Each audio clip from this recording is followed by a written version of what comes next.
agreement. What are the thing have to do and what are the thing should not do. These things are clearly mentioned in the penetration test engagement letter. And another thing, the last thing is red teaming. In red teaming, you can do whatever you want, like some kind of Hollywood movies like Mission Impossible and all. If there is a goal, like you have to get the database from the targeted company, then you can do anything. Like you can do the attacks, or else like a Mission Impossible movie, you have to make some kind of social engineering, or you can physically meet some person to cheat them and get something to achieve that goal. Then red teaming, there's a goal. To achieve that, we can do anything whatever we want, like technical things or non-technical things. These are the major three components in the cybersecurity domain. Also, there are few things like purple teaming and blue teaming and all. So the initial phases are these three. Okay. In the SLIIT, what we learned in SLIIT, we just run the messes on the targeted system and get the MSFT ID and go to the Metasploit and search that ID and finally exploit the vulnerability and get the shell. But when it's come to the real world, this won't happen, because in the real world scenario, in the attacker and the penetration tester and targeted domain, the firewall will be in the middle, attacker and targeted network or server. So in the normally the network administrator define the set of firewalls and network access control list to prevent this kind of automated scanners. So this scenario won't help you guys when you go to the real world scenario. Then how we can find the exploit in the vulnerable OS? We will discuss later that. Okay. Normally the penetration testing, we can divide 6 major parts. First one is information gathering. Second one is threat modeling. Third one is vulnerability. Fourth, exploitations, and fifth one is post exploitation, and finally reporting. In this session, I will cover first 4 things, because the post exploitation is in a minute.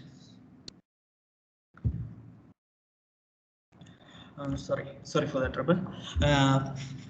Post exploitation is the totally different thing from the above 4 steps. So it's kind of the totally new thing. We have to follow the new strategy and all. So that should be a different chapter.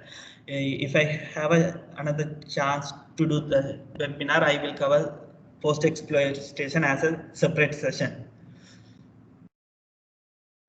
Okay. So the information gathering.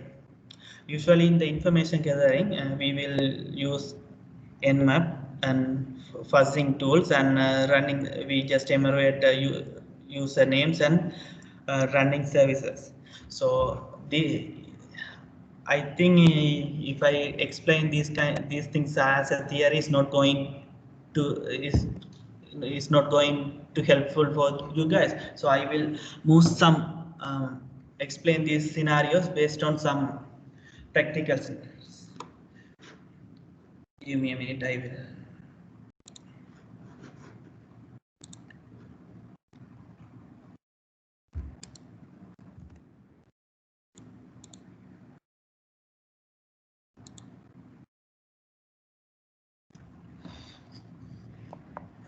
My VMs are upping.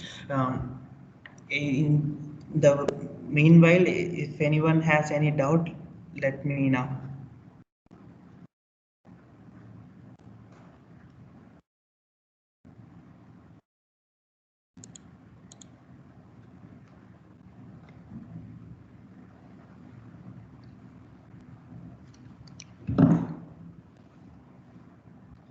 And one more thing, in this practical scenario, I just going to cover very basic things. I sometimes some of you guys already know these things, but when it's come to the real world scenario, this these things are won't help. These are just a basic idea. Uh, uh, these the real world scenario is totally different from what I saying here.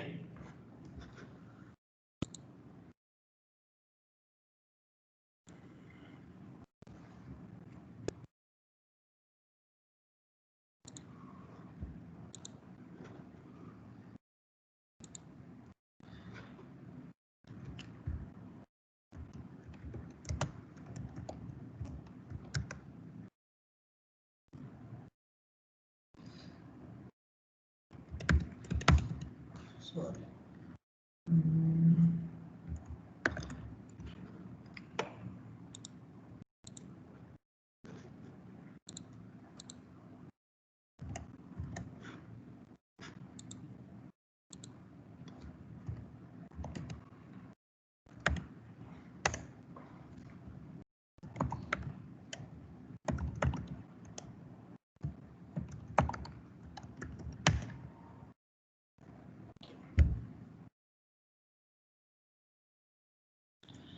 Okay, now I just connect my VM through the VPN connectivity.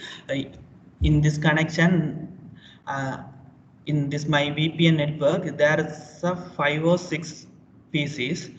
We have to exploit this.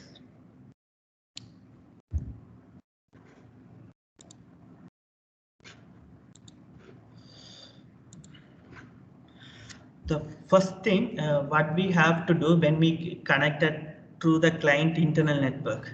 Any idea? Any of them? Oh.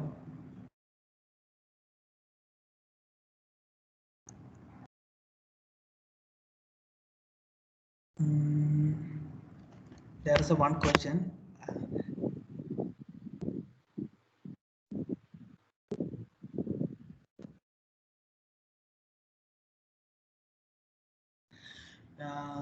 Ratmanayaka, yes, we can use automated tools, but it depends on the scenarios. Like uh, when we come to the real world scenario in the that penetration tester and the targeted network are protected by firewalls and network access control list. So we have to identify the rules of those devices and try to find the way to bypass it. So the normally when we use Nessus and all, it definitely going to the if you use Nessus or any kind of this any kind of tools like Nessus, definitely firewall will block those scanned traffics. So we can use some automated tools with the technique to bypass the firewalls. Usually we can use nmap. The thing is, in the real world scenario, the nmap has several features to uh, cheat to bypass firewalls, so uh, network access control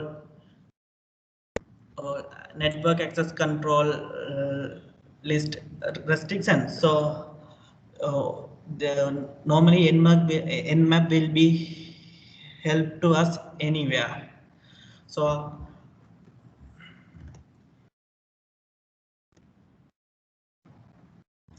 let's start with the if we connect the first thing we have to do when we connect with the client network, we have to identify our IP range. So in my network, this is my local internet connection. uh, this is my local host. This is a this interface is the one provided for the my VPN access. Within my VPN network, they will the VPN is allocated this IP for me. My IP range is, it should be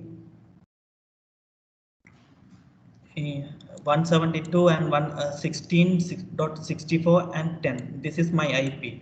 So first thing, so we know the IP range of the targeted network. So what is our next approach, next step to do the test? Anyone?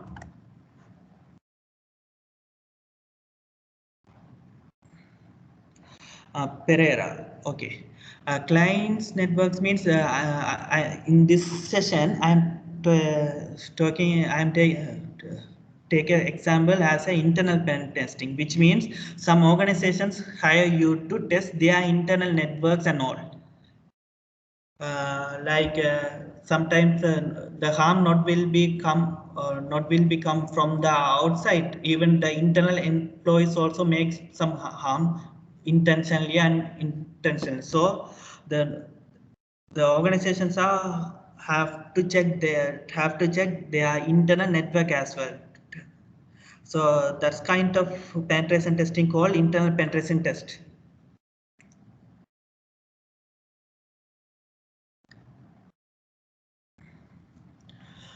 Ratnaik. Yes, the open port is the to check the open port is the next step. But how do you found the targeted IP addresses to check the open port? You have to find the targeted IP address for the initial step. Then only you can check the open ports. So in this phase, we can use nmap minus n option to find the live host on the targeted network. But I'm not going to use that because in my point of view, this scan is little bit time consuming. So I am using another tool called fping. Fping. This is a tool it's like a ping, our regular ping command, but it has some additional features. So now I'm going to test uh, all the live host in the targeted network. So I want to know the live host. So it's the A. Then also I have to provide the group of IP. So this I have to use minus G option also. Also I only need uh, live hosters, which means only up IP addresses. So that is going to, I think, Q. Yes, which means, so if I use Q option, okay, let's start with ping minus G minus A.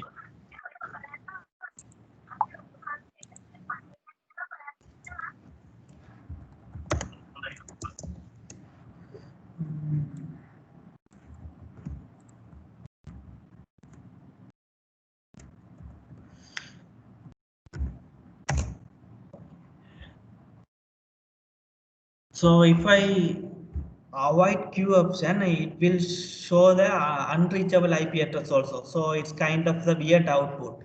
So to avoid this kind of unreachable IP address, we can use minus Q as an additional option to get only active IP addresses.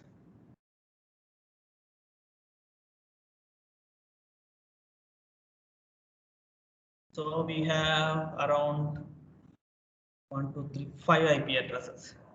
So according to our IPA command, the IP which is sent with 10 is my IP. So I can avoid that one.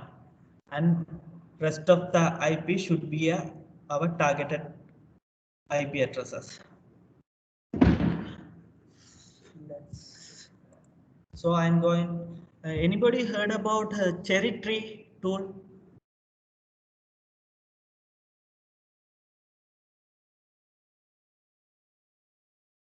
Pereira, yes, you are correct.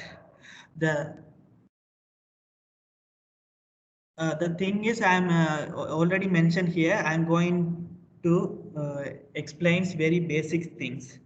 Uh, if I want to, the thing is, if I move to the firewall bypass technique and all, that will be another vast area. So the people who doesn't know anything about that, it will be that should be a weird thing for them. That's why I'm explaining from the basic. Yes. Yes, it's a kind of the uh, node tool. For this, a very useful tool when we do the penetration testing. So I already put the nmap scan and fping to reduce the unwanted time consuming for this session. So we all already know there are some 4 IP addresses. I put it that under the target and create the subnodes for each IP address, and each IP address, and we can put the rest of the things. We can put the information related to uh, each IP like this. Okay, I will. Okay.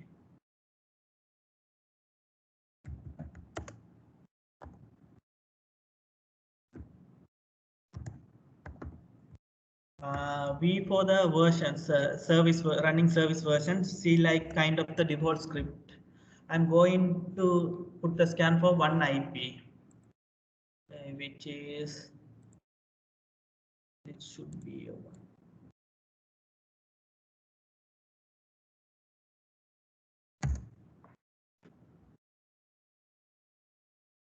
Sorry.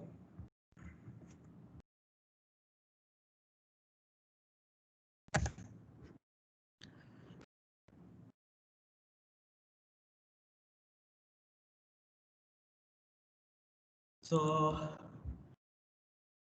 anybody have an idea about this? What is the advantage if you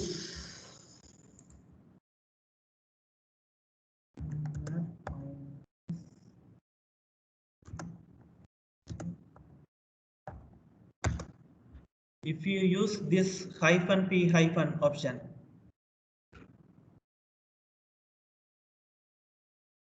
Anybody have an idea about that? Yes. Uh, yes, one person is Sankap, Sankalpa. Sorry, I'm not familiar with your name. Sankalpa, you are the right. So by default, if we put this command, it will be nmap will be scan only first 1,000 ports.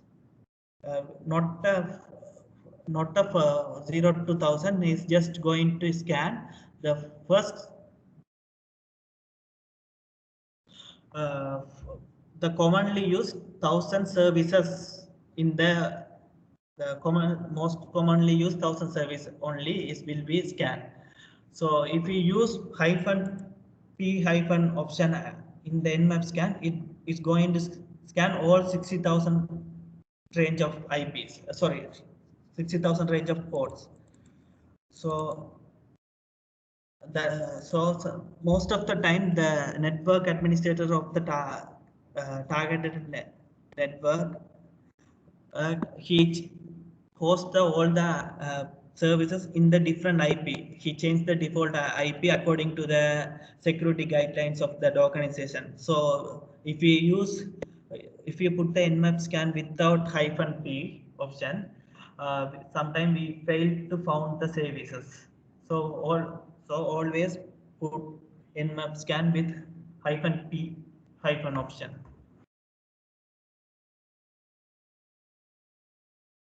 Uh,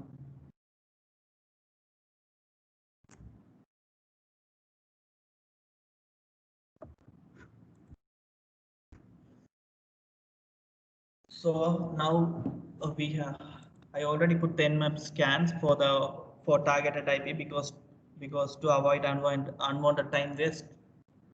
So as we know, uh, each IP address has these kind of services. I already first IPs have SSH and Apache and MySQL, and second one 80 and Redis. Then third one kind of thing. Okay, okay, like this. So now we know the open ports. So what is the next step we have to do if we know the open ports?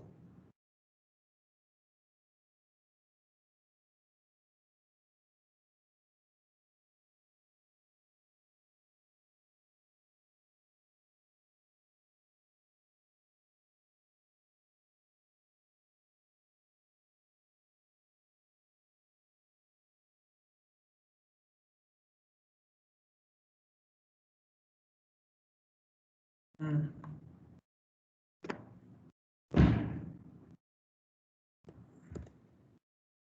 Here at what did you send me? I didn't get you.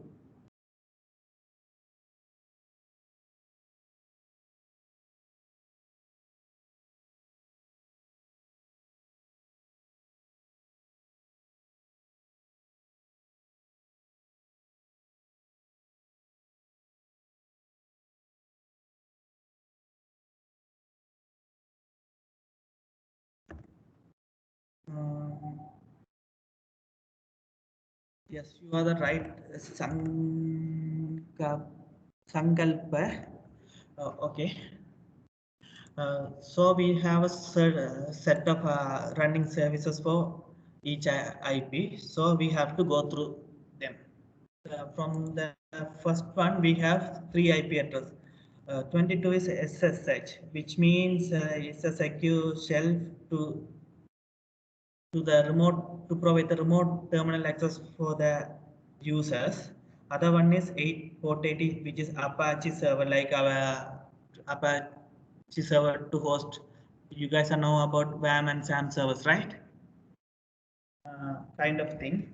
And third one is MySQL server. So let's start. Let's enumerate one by one. So always start from the website.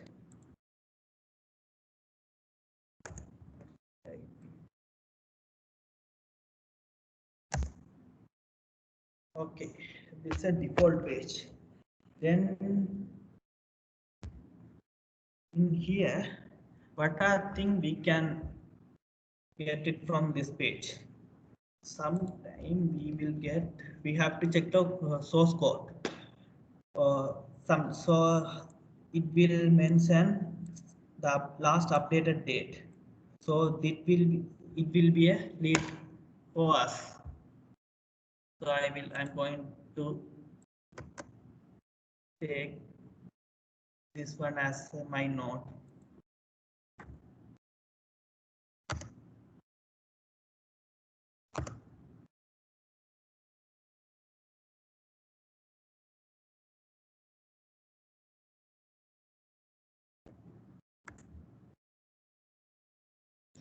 And anything else to seem interesting?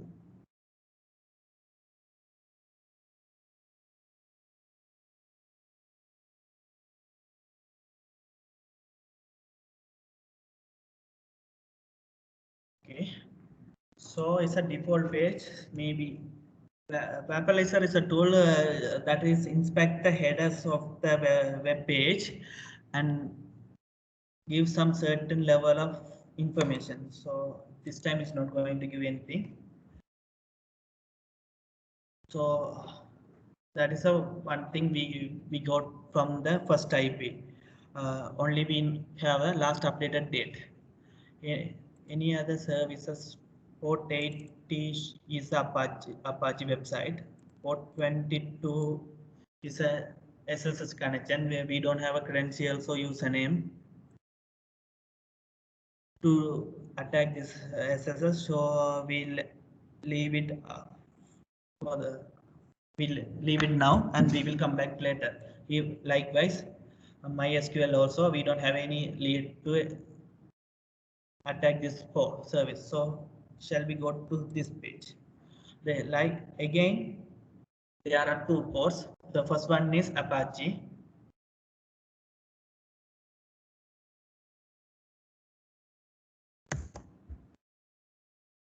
Again is default page. Okay. So all the pages are default page. So sometimes the some hidden directives might be hosted on the web pages. So I'm going to use GoBuster. It's a tool which is help us to which is help us to find hidden directives on web servers. Normally GoBuster has a three options: directory, enumeration, and DNS, and virtual hosting. We will discuss these things a little bit later. So now I'm going to choose directory enumeration from the GoBuster.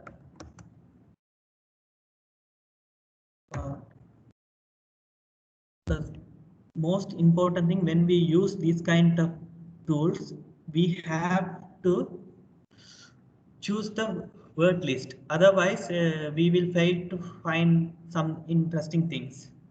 So in here I'm using the basic word list which is come from the Kali Linux. Normally this kind of word list that are located in Kali Linux user and share. In this path has all the installed all the relevant resource which is installed in the all the relevant resources which is installed in the Kali Linux like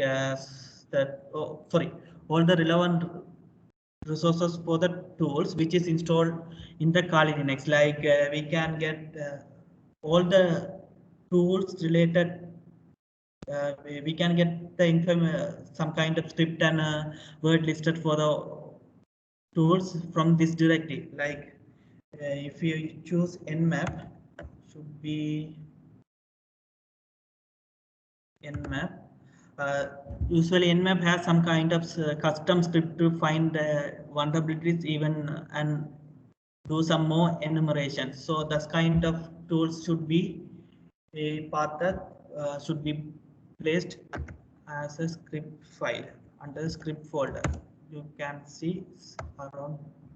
Likewise, when we come to the SQL map, that's also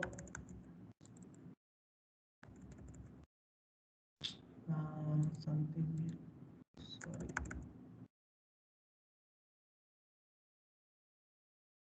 Like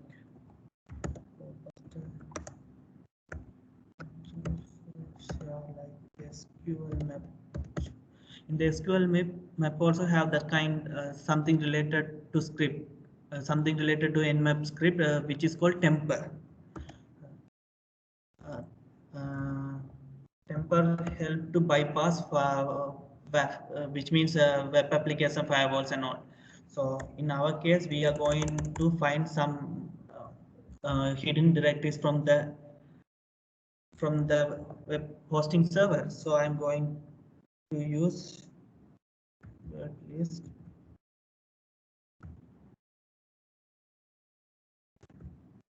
comma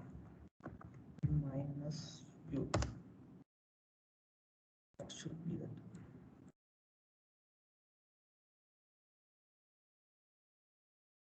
Okay.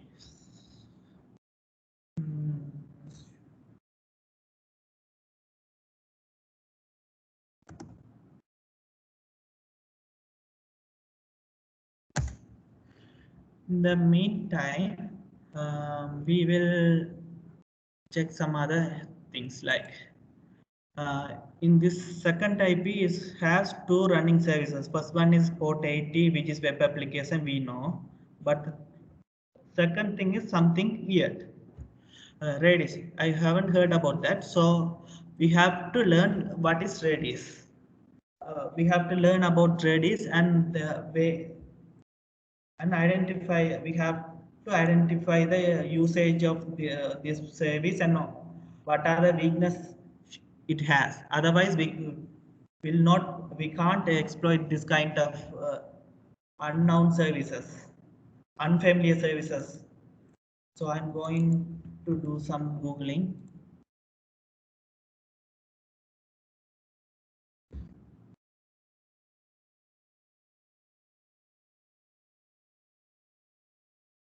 See. So it's saying something blah blah blah about Reddish. We can search like this.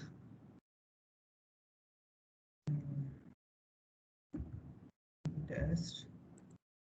Actually, in this box, we don't need to exploit anything on Redis, so I just uh, avoiding to go deep on Redis service. Another important thing, you guys have heard about IPsec. Uh,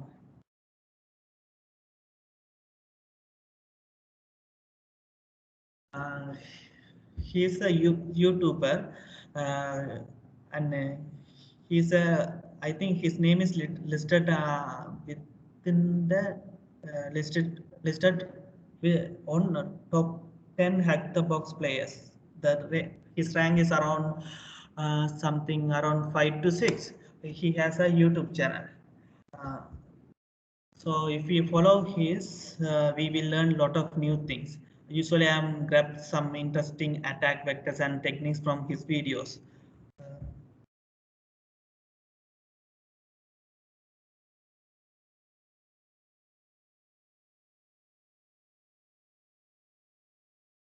he has the YouTube channel as well as he has kind of the search forum.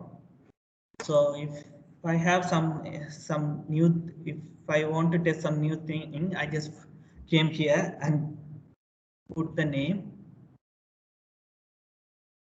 and get some idea about that exploitations. Like here, I searched the Redis, so I got some attacks related to Redis.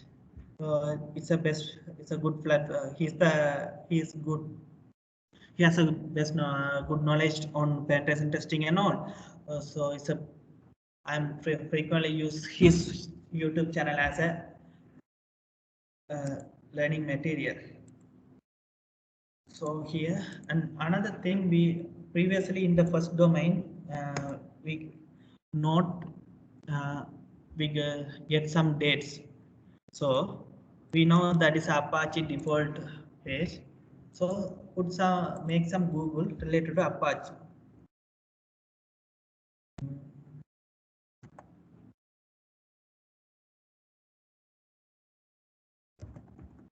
Server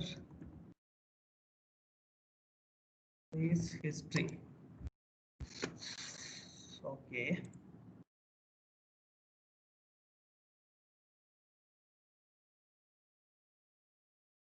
So, so according to our finding, the last updated date is 2014. So based on the date, we can identify our Apache server version should be above than 2.4. So it will be for this kind of small piece of information really help us to reduce our uh, attacking surface. So we can consider only the versions. So we can consider the exploit only the versions which has uh, above than 2.4. So actually in this box we don't need this kind of things also. So I'm going to delete. Now any questions?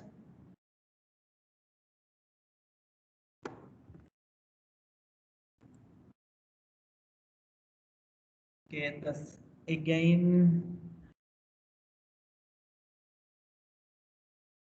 SSH, Apache, MySQL. The new one is DNS.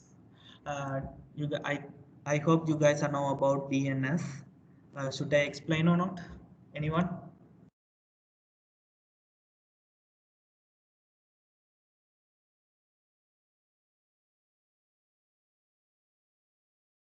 Okay, then I left it for you guys. And again, fourth one is Apache and SSH.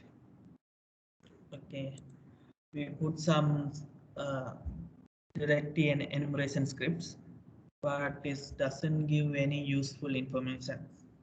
I already went through this environment today morning, so I just know the potential weakness. So I just directly point out those things. Otherwise, it's the we can't complete the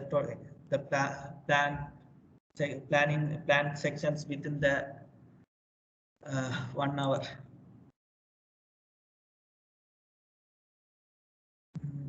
Okay. Start with in this network, the initial foothold is here from this website.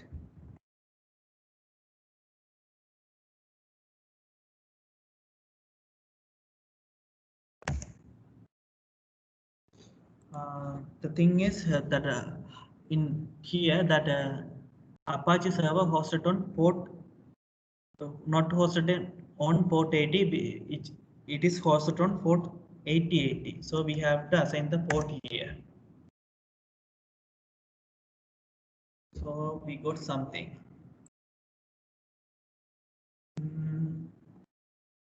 So let's try to find something from. So the initial thing we have to do, whether any hidden directories are hosted on this web server or not. We have to find whether any hidden directories are hosted on this web server or not. So previous one also I don't need anything. I just put the next thing. So when it's come to the internet, the another important thing, when it's come to the internet pen testing, most of the web applications are developed by internal team, which means it's not properly tested by QA and other uh, security teams and all. So so these application source code might be leak some sensitive information. So we have to definitely be carefully go through these source codes and all. Yeah, anything interesting?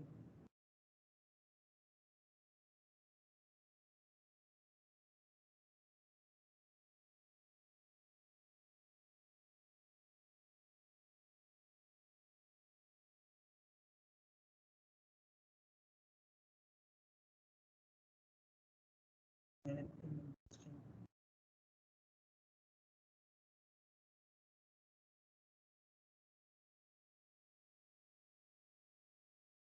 Yes, I didn't check properly. I just go through.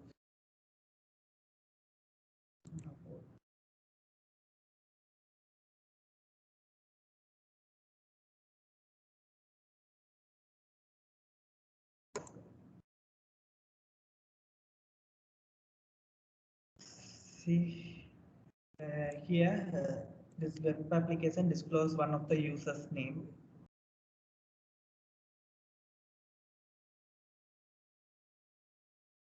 Can avoid this.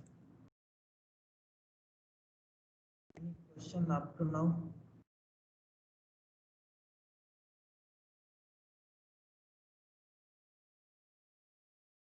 Any question up to now?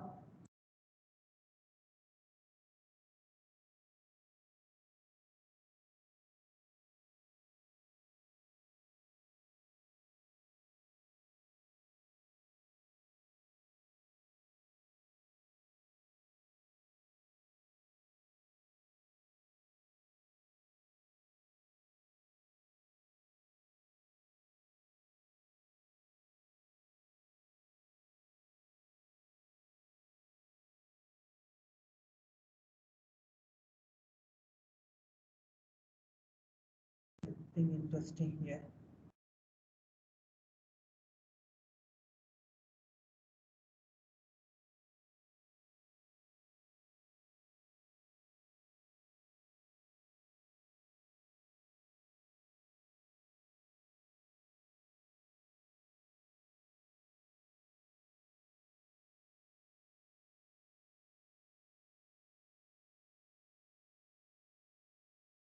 This is something weird. Might be a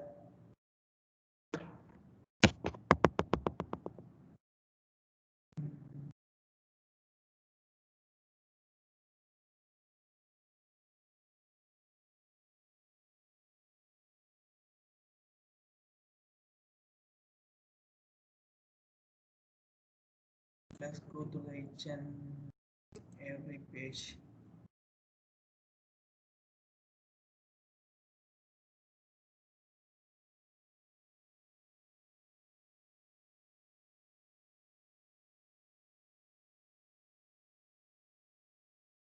See, it's something disclose some usernames. It's disclosing some usernames. So it should be a lead for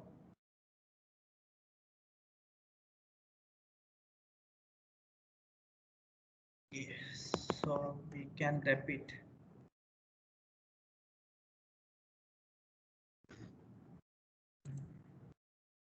Type here. I will put another subnode for this.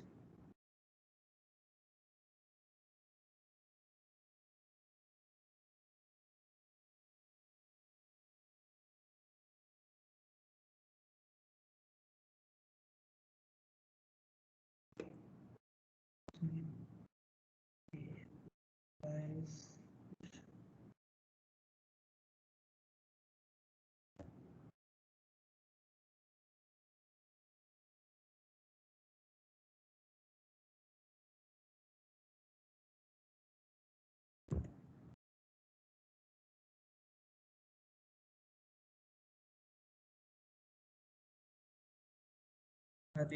this web applications has some set of names that might be a users of this domain or server.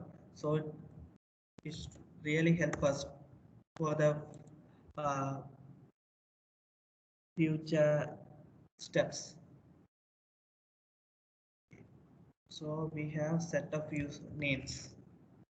So which is a which is our leads now. So normally it's actually it's a Linux server. We can figure out by scan through the nmap scan. So it's Ubuntu one, so it's a Linux server. So normally Linux usernames should be in the lower cases. So I'm going to change all the things.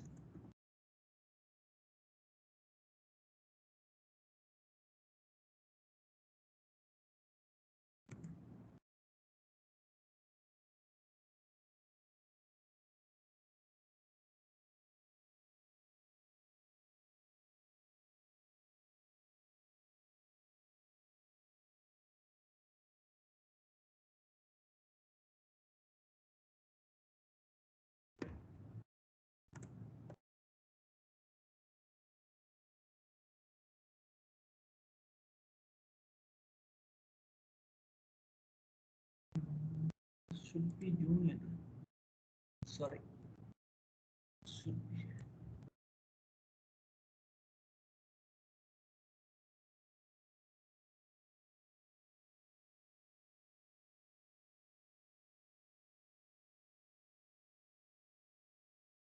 Okay. I think I had to do these things. So we have a set of thing username. So normally when we have a kind of a SSH service ports, we just try. Also, we know it's a root.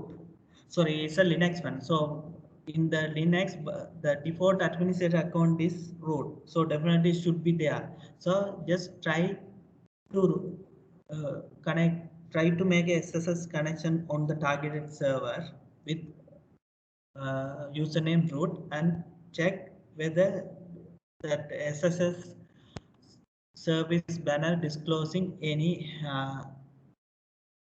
useful information. So I'm going to do that one.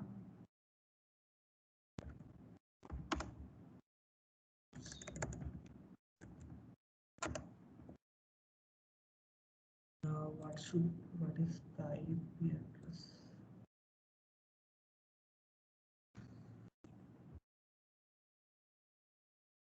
Here I have to mention the port because it's not that SSS not host running on the default port. So I just mentioned the port. Yes. Yes. In the banner, there is the banner is disclosing there is a default currency default password called change me. So we know this server has a default password which is change me. So that was allocated for each username when the administrator create that account. So we know the lead now. Uh,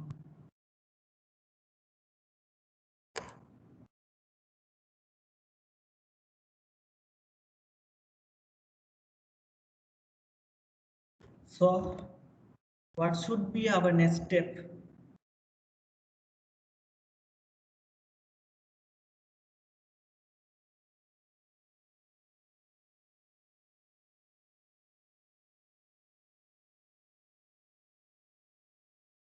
Ratnak, that's a good question. Uh, Usually when we check the source code, uh, usually when we check the source code, uh, the first thing initially we have to go through the website and grab the information, grab kind of meaningful information like the names and email address, the email addresses and any other third-party domain, no third-party link listed interconnected with that website, or then we just go through the uh, then we move to the source code. Mostly if it CMS content management system like WordPress and all, while we checking the source code, we can identify the source code, identify the version of that WordPress or any other CMS website.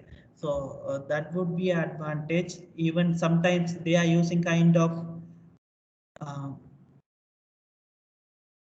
any other thing kind of metadata. In here there is, I think there is no metadata. Let's check.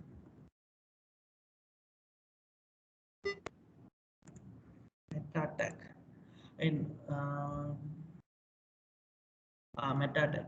This also disclosing some certain level of informations, and also we have to check the web application headers.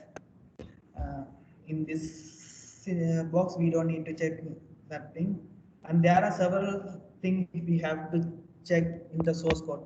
If they use any third-party libraries like Java, crypto, sorry, there are several libraries like JavaScript libraries or any other bootstrap libraries. We have to identify whether that libraries has, we have to identify find the libraries source codes and versions and all. Actually, there is no limitation, so no, there is no certain things to find. You have to check all the possible ways in when we review the source code. Not only the front end, even the some kind of, sometimes we will get server side codes also. That also same thing. You have to go through each and every line and try to understand or try to get all potential informations and weakness.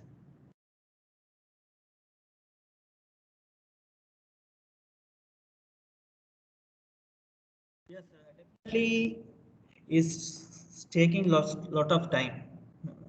Uh, for the but these things are really helpful. As I know the old and one of my lecturer of I think someone told me if you want to cut the tree within 4 hours you have to sharp the tree at least 3 hours. That's kind of thing. Based on that you have to get the information. You have to spend lot of time to get the information. If you correctly collect the information, then exploitation is a very simple task. You can easily exploit the system within 5 to 10 minutes. The major point is collecting information to draft the exploit. That is the big deal when we do the pen testing. If you are a lazy guy and you didn't review the source code properly, then you definitely miss something.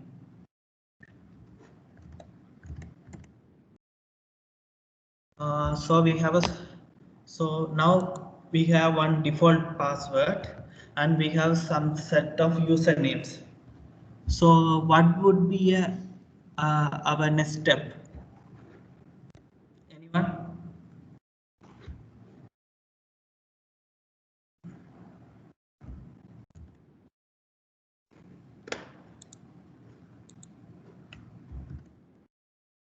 Nobody?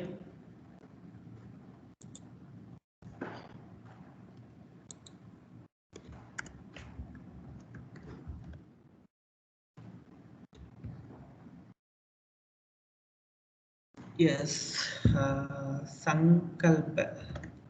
Yes, you are correct, but in this scenario, it's not a brute force attack, it's a password spraying attack.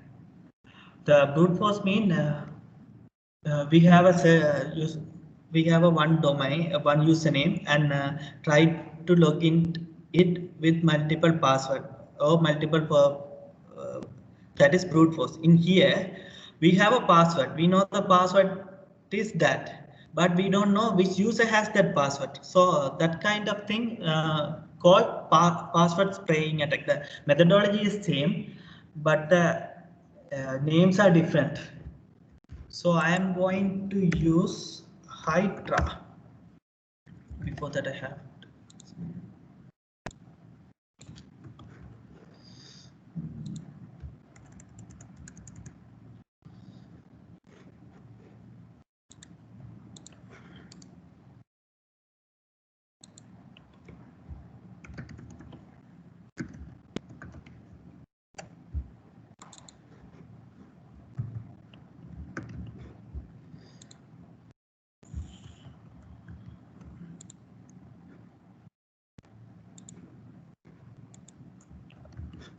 something. Okay. So anybody familiar with Hydra tool?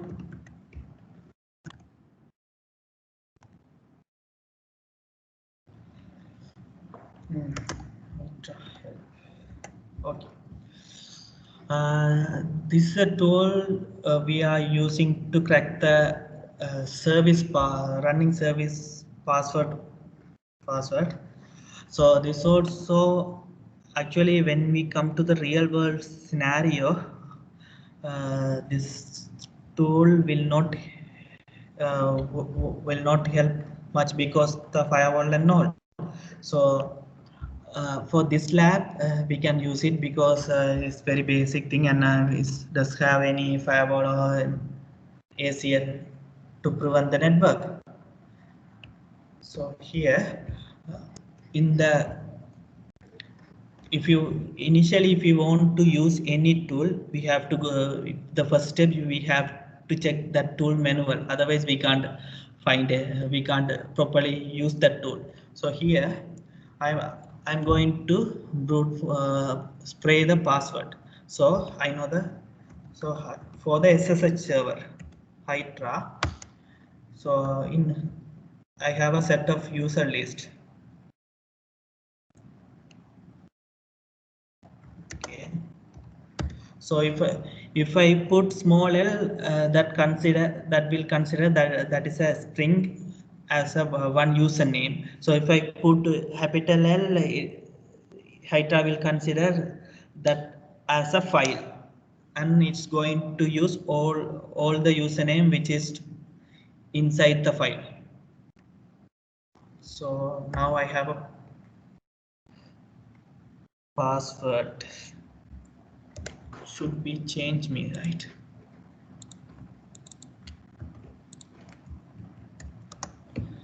Another here, what is the targeted IP? It should be 60.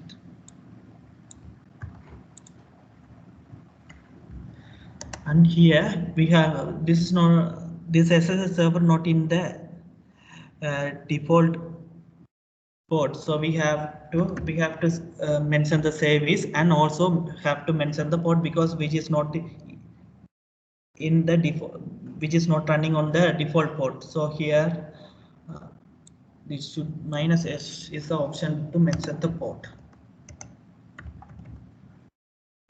Let's see. Okay, I know the credentials.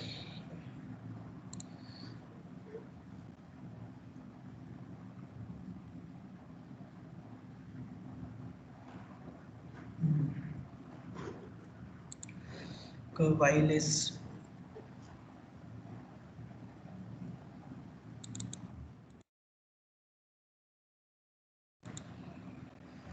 yes, we got one valid credential. So here we know SSH Sabrina password should be change me. During the penetration testing, we have to properly map our finding. Otherwise, when we do the reporting and stuff, we will be if we not properly store our findings and collected information, that will be a headache for us. So we know this is a user and this should be a password. So I'm going to log in the server through the SSH connection.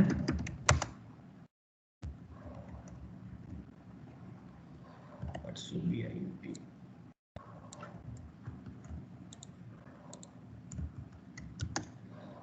And -p should be a port.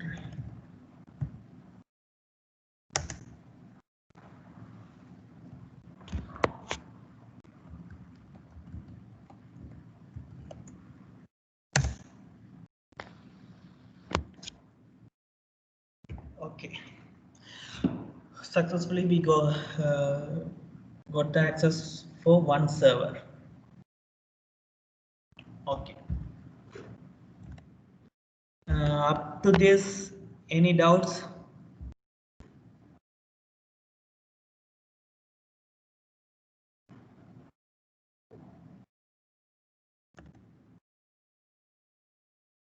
All right. So after get the access, rest of the thing should be rest of the things should be under the post exploitation phase. So I'm not going to cover that too deep because that is totally different zone. So we will, if we have a chance, we will cover later. So here I just do some basic commands like ls -vl. If I use minus,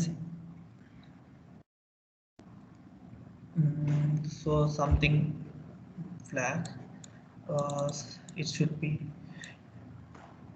there is something called host.back this should be a interesting one. Also, this is not a default home directive path.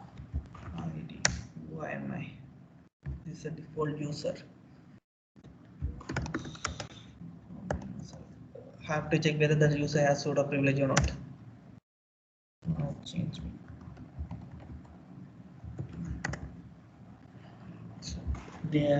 These are the basic thing we have to check when we get the access on the server. But when we consider the post exploitation, that's totally different zone. We have to go through the several things. So we will stop the post exploitation phase up to this and move to next target. So there should be something interesting.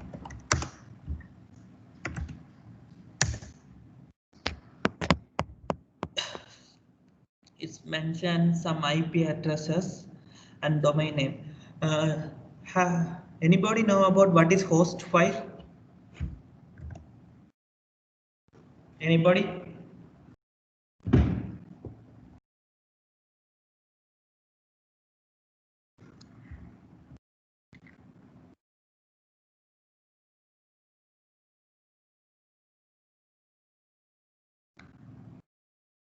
No one?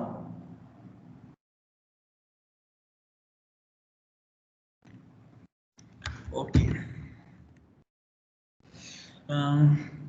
Actually, the host file is kind of the uh, DNS for the each computer or each server. So in my host file, yes, I'm going to show something. So, no. Usually host files are located on the etc folder. So if I put a host entry, we can directly access the domain without providing IP address. Uh, so here I've already found I already found two domains. So I'm going to put those two for those two domains are in my host file.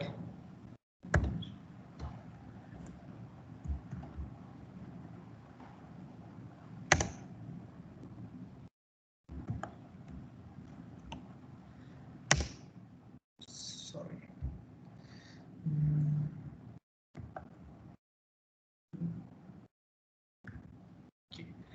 Because if you want to need if you want to edit host file, we need sudo privilege. Because of that, I just closed the host file before.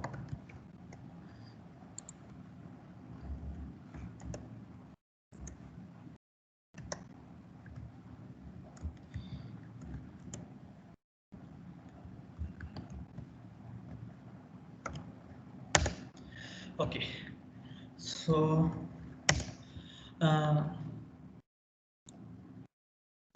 here you guys are notice anything weird for these two host, these two domain? Anyone?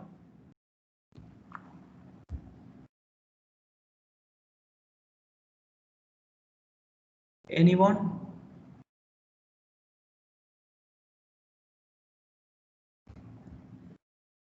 Yes, is those two domains are hosted on the same IP.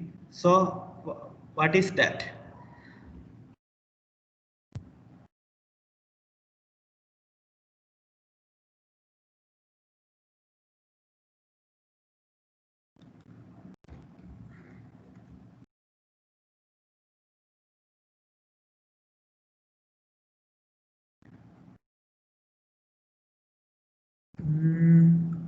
Not really.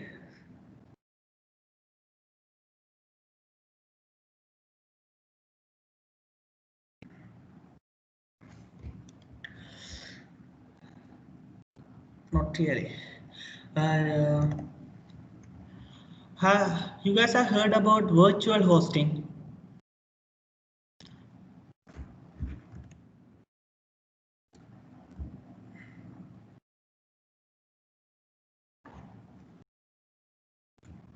No, no. Anybody heard about virtual hosting concept? Sankalpa, as you told earlier, it should be a subdomain, but in the technical term, it's not a subdomain.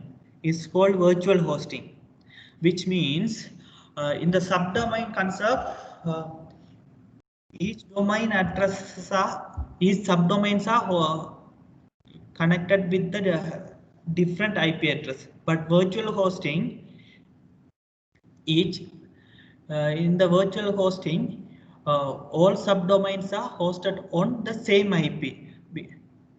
What is that is a difference between subdomains and virtual hosting. So if you take a Google, if I got the idea about the virtual hosting and subdomain, why we are why sub virtual hosting is more popular nowadays are people are using virtualization and cloud. So in the single server, which means the single IP address, people are hosting multiple in the single server loss, which means the single IP address, people are running multiple virtual box. So each virtual box, so anybody can host. So we can host multiple website on the single server. So because of that, the nowadays our virtualizations are more, technologies are uh,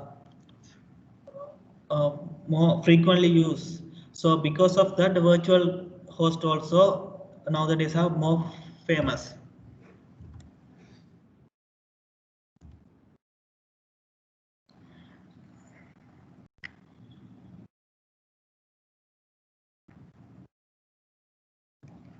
So actually I planned to cover a lot of things, but already 1 hour passed, so I just cover these.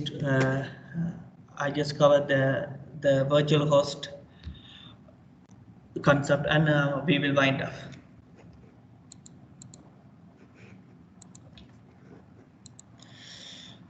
So now I put the host entry, so I can access.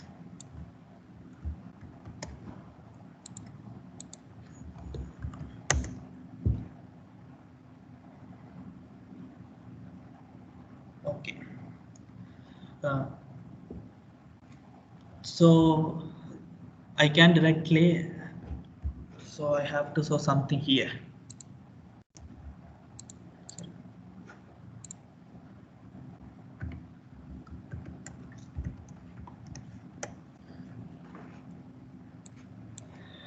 I customize my Kali box, so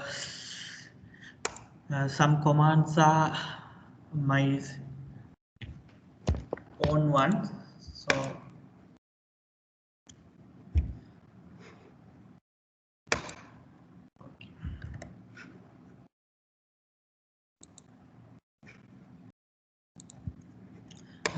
this is a great tool to switch the proxies. I think most of you guys know about that. I frequently use this. Okay, so if I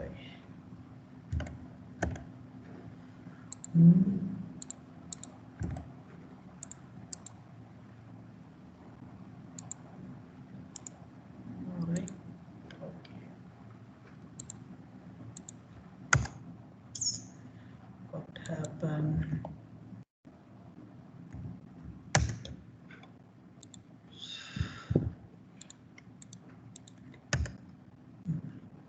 Something weird.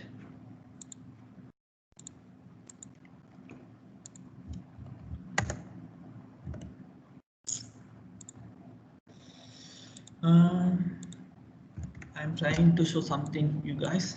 Okay, let's see. Then my question is, now you guys have know about virtual hosting. So how do you find virtual hosting?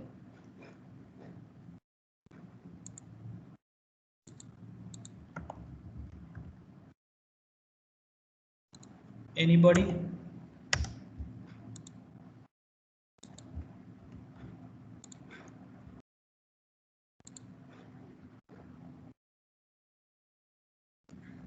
Ratnaik, I didn't get you. What did you mention about limited IPs?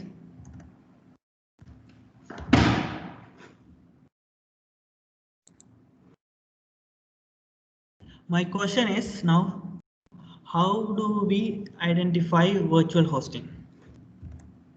Anybody?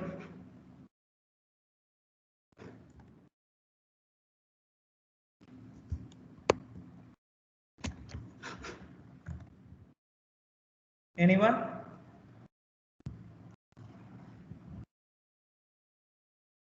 Okay. So I just intercept the verb to browse, intercept the verb request, intercept the request to browse this IP address through the verb and forward it that request package to my repeater. I hope you guys are familiar with repeater and verb suite, right?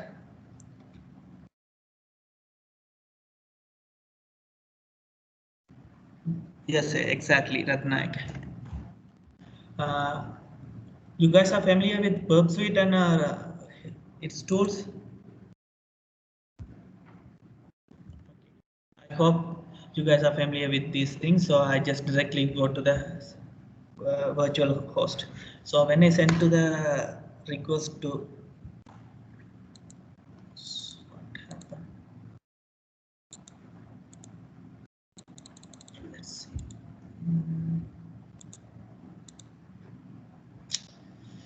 Something weird in my network.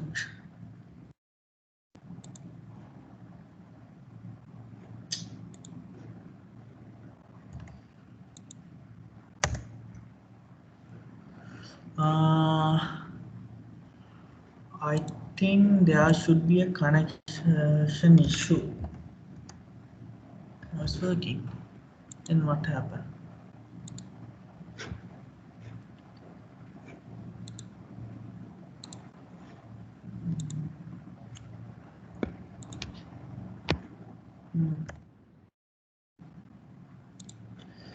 That's something weird. Sorry.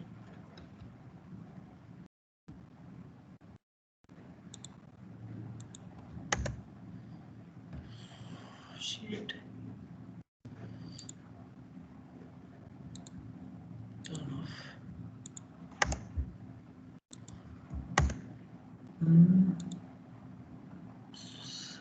Okay. I got it.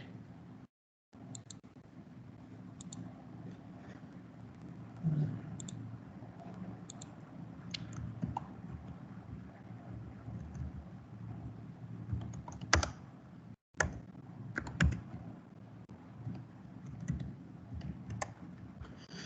81.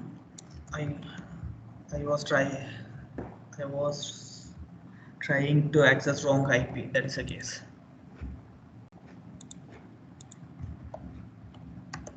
Okay.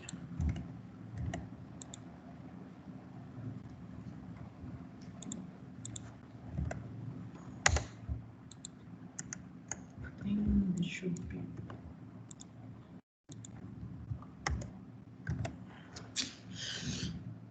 Switch off the proxy. I think it's directly loading from my hash. Something weird.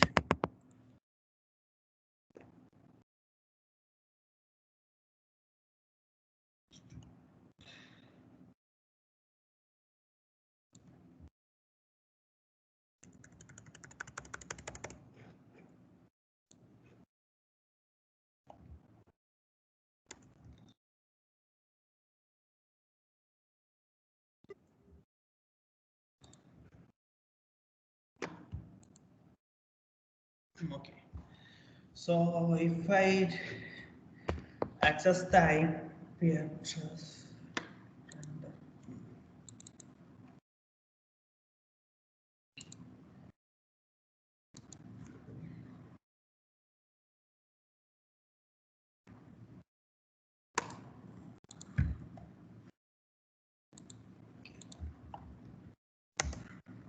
so if I use repeater, if I directly access the IP address, I will get the default page of Apache server. So, but if I change, so how do we? My question was, how do we find virtual hosting?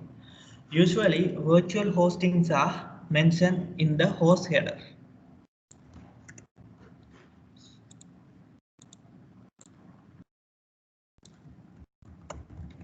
If I change this, you will get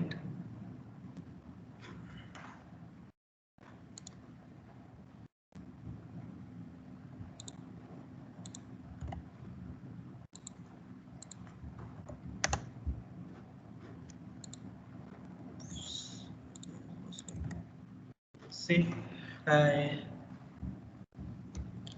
you will get if I so no, normally the virtual hostings are depends on the based on the host header. So normally when we try to make the request for the virtual host, the initial request is sent to the server's IP address, but in the server side, server divide the request based on the host header. The host in the host header, the browser mentioned the virtual host uh, domain, virtual subdomain name. So in the GoBuster,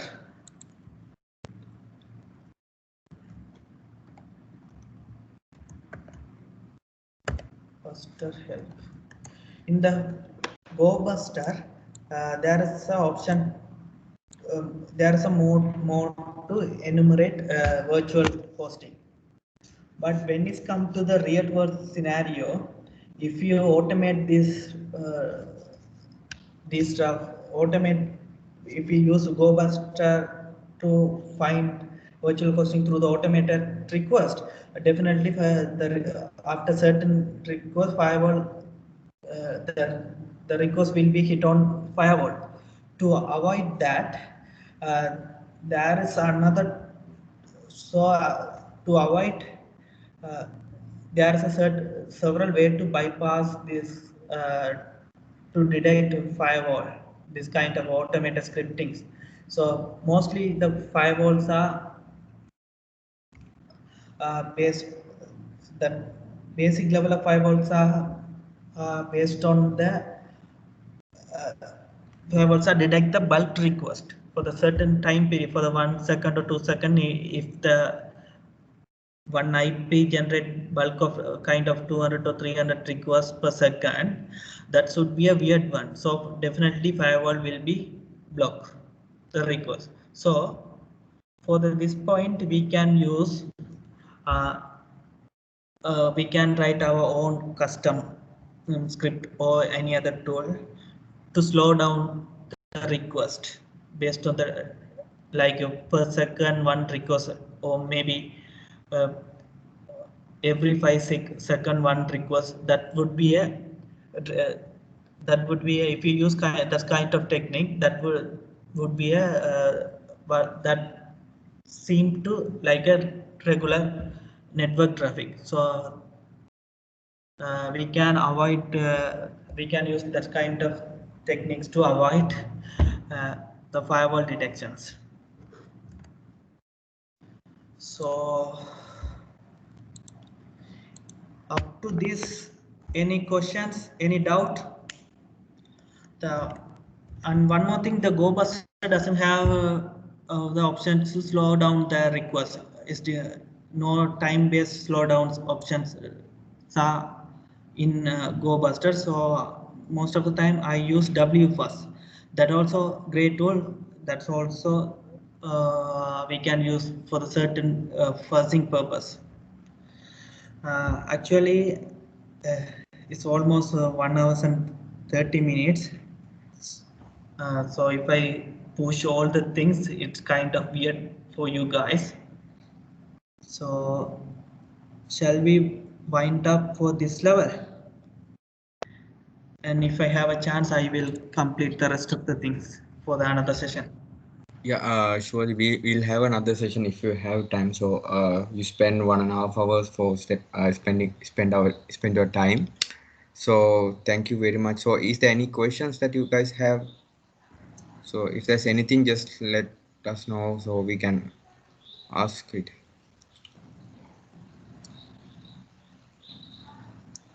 I think they don't have any questions. I think. Okay.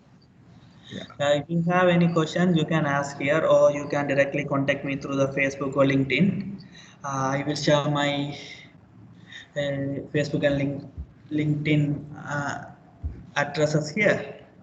You can ping anytime for not only for this session. If you have any doubts and all, you can feel free to ping me. Anyway, thanks to attend the session. Thank you very much. Yeah. Thank you for spending your time, and thank you all of you for joining with us. Thank you so much.